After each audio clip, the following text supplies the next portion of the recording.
Halo semuanya, selamat datang kembali di channel ini. Jumpa lagi dengan saya Vicky Himpong. Semoga kalian semuanya selalu dalam keadaan yang sehat. Kita akan segera membahas berita-berita terbaru terupdate tentang politik hari ini. Dan semoga ini bisa memberikan tambahan informasi kepada kalian semua dan bisa mengedukasi. Dan sebelum kita membahas bersama-sama videonya, buat kalian semua yang mau pesan kaos seperti yang saya selalu pakai dalam pembuatan konten seperti ini, silahkan link pembelian saya sematkan di kolom komentar video ini. Tanpa perlu banyak basa-basi lagi, kita akan segera bahas videonya satu persatu teman-teman. Let's do this. Propaganda politik ala Mr. Q. Sekarang wawancara Hasto siapa Akbar kepada Hasto dan Koni kemarin itu tujuan pertamanya saya lihat untuk mendelegitimasi calon-calon yang muncul dari KIM, dari Koalisi Indonesia Maju, ya, yang didukung oleh koalisi besar, ya, yang pada hari ini mendukung pemerintahan Pak Prabowo, gitu. Nah, kata-kata Pak Prabowo ini atau Prabowo ini harus kita sering munculkan, gitu. Karena dalam konteks dialognya Hasto dan Koni, itu nama Prabowo ini cenderung dihindari. Ya. Mereka nggak mau menyerang Pak Prabowo, gitu. Mereka nggak mau menyerang 08, gitu. Mereka selalu mengkonstruksi bahwa biang keroknya ini ya problem utamanya ini adalah Pak Jokowi. Ya, desain yang kerok desain 07 desain, gitu ya. Ya. Desain politiknya lah, desain ya, sutradaranya ini semua gitu. Mereka nggak mau move on dari Pak Jokowi, dari 07. Walaupun de facto, de jure, pada hari ini presidennya adalah Pak Prabowo. Gitu. Nah ini kan aneh kan? Argumentasi Hasto ini kan karena tangan-tangan yang sudah diletakkan oleh Jokowi dari dulu. Termasuk Pak Sigit misalnya. Oke, Pak Sigit itu terpilih dan dipilih oleh Pak Jokowi pada waktu itu. Tetapi kan pada hari ini presidennya Prabowo gitu loh. Betul. Jadi di sini kita melihat bahwa memang dialog ini adalah sebuah political plot atau desain politik. Ini propaganda politik gitu. Yang salah satunya lagi adalah untuk ya istilahnya mengadu domba Prabowo dengan Jokowi gitu. Mereka they want to make friends with Prabowo dan mau menciptakan enemy-nya adalah Jokowi gitu. Ya, betul. Sekarang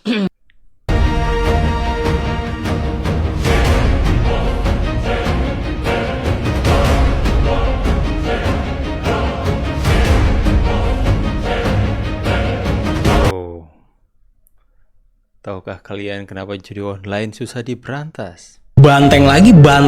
Emang penjahat sebenarnya di Indonesia itu banteng. Contohnya keponakan Megachan nih, kemarin kena kasus mafia judi online. Kasusnya Harun Masiku sama Hasto apa kabar? Megachan pernah ngusulin buat bubarin KPK. Banteng pernah majuin 2 caleg bekas napi korupsi. Gedung DPR sekarang aja diisi paling banyak sama Banteng. Kurang lengkap apa lagi tuh Banteng menguasai negara? Di sini gue cuma mau ngasih pandangan doang. Contoh paling gampang, kemarin Pak Jokowi berkuasa sampai 2 periode, tapi di bawah naungan PDIP. Buat berantas judi online sama korupsi aja susahnya setengah jidat. Nah pas presiden ganti Pak Prabowo, belum juga sebulan ngejabat udah banyak koruptor yang ditangkap, mafia judi online di kementerian sama parpol diobrak-abrik. Bukannya Pak Jokowi nggak bisa kerja, enggak, tapi karena dia masih dikekang sama Banteng. Sumber masalahnya ya di Banteng. Makanya sekarang di pilkada orang tuh udah mulai pada sadar ngelihat calon pemimpin itu bukan dari kampanye sama program kerjanya lagi, tapi lihat dari siapa yang ada di belakangnya. Karena percuma program kerja bagus, kampanye mewah, tapi at the end orang ini cuma bakal nurut sama Megachan. Buat apa? Mau kota sama daerah lu cuma bisa manggut-manggut aja kata Ibu Suri? Enggak kan? Sekarang gue mendengar pendapat kalian di kolom komentar.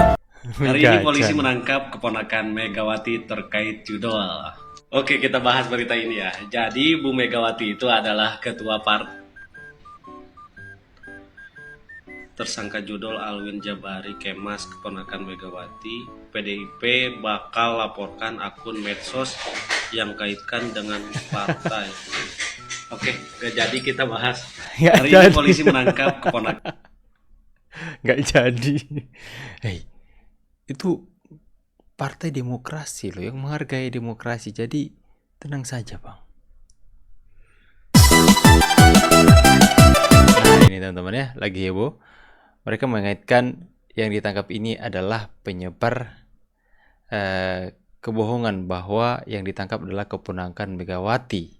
Tapi di berita-berita TV nasional mengatakan hal-hal seperti itu. Hati-hati loh, TV nasional bisa dilaporkan kalian ya.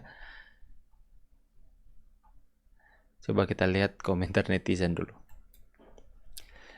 Pemenangnya tetap Jess. Itu bukan keponakan Ibu Megawati, boy. Itu sepupunya Ibu Puan Maharani. Gak ada hubungan darah keluarga besar Soekarno. Aneh salah kok mengancam. Otaknya ditaruh di mana itu? Itu bukan keponakan Bu Mega, tapi sepupu Bu Puan. Tetap banteng. Bukan ponakan nenek Mega tapi sepupu Puan Maharani anaknya Megawati. Saya yakin dia bukan keluarga Topik Kemas atau Megawati. Lucu. Saya pikir ini adalah keponakan dari suami, mungkin suami Ibu Megawati dulu, teman-teman ya. Saya juga nggak tahu silsilahnya, teman-teman. Oke, kita coba akan kembali next ya.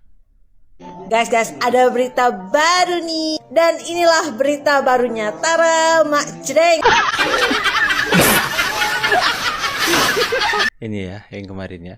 PDIP yang minta, kenapa Jokowi yang salah? PDIP soroti anggaran trek Formula E kerap berubah. Minta KPK Polri usut. Yang dituduh Jokowi mau kriminalisasi Anies. Hasto memang sampah politik katanya ya. Ya, ini lagi dua berita ini yang lagi heboh hari ini. Siang Hasto, malam Hesti. Ternyata Anies minta perlindungan PDIP dari kasus Formula E. Apakah kalian masih percaya dengan Hasto? Salut aja sama orang-orang Pak Jokowi. Kalau dia berusaha menyerang Bapak, pasti esoknya ada berita unik untuk membuka melawan. Ini kok lebih seru dari sinetron Indosiar ya. Jadi kita bisa melihat dua berita yang lagi gempar hari ini, teman-teman. Yang pertama adalah bagaimana tudingan Pak Hasto kepada Pak Jokowi itu benar-benar telak, sekalipun dalam pengakuannya di podcast Akbar Faisal itu nggak ada bukti apa-apa. Dan seolah-olah dia mengatakan itu sedang mempertaruhkan nyawanya.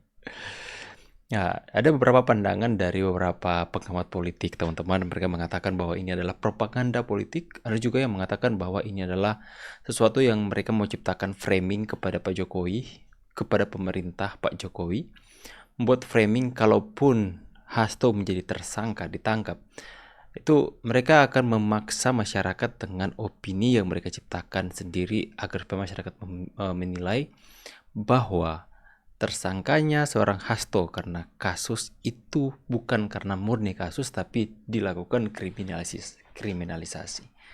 Ciptakan framing seperti itu, dan seperti yang Mr. Kodari katakan, ini mau membuat seperti seolah-olah Pak Jokowi adalah musuh yang selama ini melakukan hal-hal yang jahat seperti yang dia tuduhkan. Ya, itu benar-benar sebuah tuduhan yang serius ya, yang sebenarnya Pak Jokowi bisa saja melaporkan ya Pak Hasto ke polisi, bisa saja teman-teman ya. Cuma memang selama ini Pak Jokowi nggak pernah membalas, karena Pak Jokowi mungkin melihat bahwa lebih indah itu nggak membalas dan membiarkan pembalasan itu milik Tuhan. Dan kita lihat itu karma itu selalu cepat atau lambat akan menghinggapi orang-orang yang melakukan hal-hal seperti ini. Ya, bisa saja Pak Jokowi melaporkan Hasto ke polisi, tapi Pak Jokowi adalah seorang yang benar-benar tulus hatinya, teman-teman ya. Nggak mau dia merespon hal-hal seperti itu. Itu benar-benar bikin mereka seperti bebas saja saya mau fitnah Jokowi. Nggak pakai takut-takut, saya mau fitnah Jokowi. Nggak bakalan dibalas kok. Nggak bakalan dilaporin kok. Berbeda dengan mereka ya. Ada konten-konten kreator, ada media-media yang mengatakan bahwa yang tertangkap itu adalah keponakan Megawati. Mereka akan melaporkan itu ke polisi. Mereka mengancam akan melaporkan yang mengatakan itu adalah keponakan Megawati, itu akan dilaporkan kepada polisi. Karena mereka mengatakan mereka nggak mengenal. Ya, siapa yang menyebarkan sebenarnya ya? Saya percaya mereka itu tidak serta-merta mengatakan hal itu kalau tidak tahu sesuatu hal yang terkait dengan itu. Apalagi nih kalau misalnya pilkada seperti ini kan ya kesempatan untuk menjatuhkan juga teman-teman ya. Tapi ya sudah seperti itulah politik. Kalian ingat Pak Jokowi atau Pak Prabowo dan Gibran menjelang sudah masa tenang, tiba-tiba dirty vote timbul ya. Itu gempar di tengah-tengah masyarakat. Itu benar-benar sudah bikin gaduh. Ada juga opini-opini yang berkembang untuk menyerang Pak Jokowi soal MK, soal mengatur segala sesuatu dan sebagainya. Itu terjadi. Dan sekarang terjadi kepada PDIP seperti mereka sedang menuai apa yang mereka lakukan dulu, teman-teman. Ya, kalian bisa nilai sendiri. Teman-teman bisa nilai sendiri segala sesuatu yang terjadi. Seperti yang Abang tadi katakan bahwa ini politik di Indonesia itu lebih seru kita saksikan daripada nonton sinetron di Indosiar yang ada naga-naganya.